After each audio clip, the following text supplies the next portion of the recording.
So, dito nga po mga kalingap mga kaed, si Beyonce bakit daw hinayaang mag-isa at Beyonce kinabahan. So, yan po yung ating pag-uusapan po mamaya mga kalingap mga kaed. Pero bago po natin ipagpatuloy ang video ito sa mga bago pa lang po sa ating munting channel, huwag po natin kalimutang suportahan ang ama ng kalingap Kuya Val Santos Matubang at Kalingap Rob. At paunawa panoorin po muna ang full video bago mag-comment para malaman ang nilalaman ito.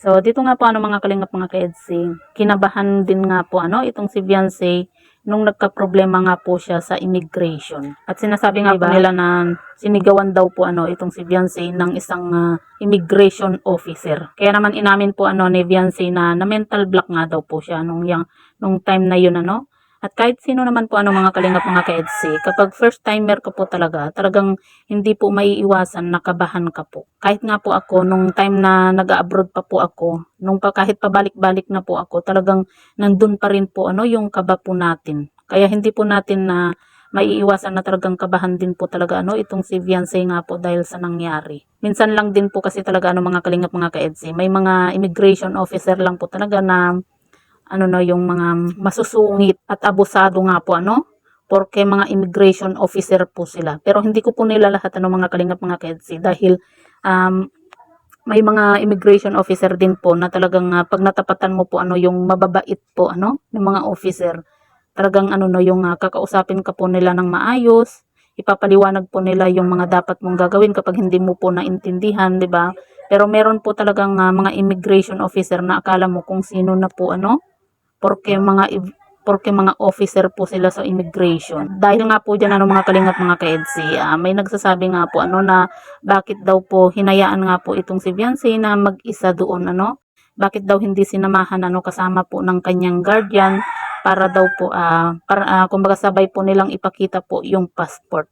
At sa mga basher naman po ni Beyonce, lahat po tayo hindi maiwasang kabahan. Kaya hindi na po natin kailangan na i-bash pa po yung bata Yung mga basher kasi na ito mga kalingap mga ka-EDC, yun bang kung makapagsalita po sila, akala mo mga perfect na akala mo mga walang pagkakamali, 'di ba? Kung makapagsalita po sila. Natural lang naman po nakabahan po si Beyonce dahil nga po sa isa pa po minor po siya, tapos first timer pa po siya na mag-travel abroad. Kaya hindi po maiiwasan na talagang kabahan po si Beyonce. Kahit nga po sa mga hindi po first timer, kinakabahan pa rin po.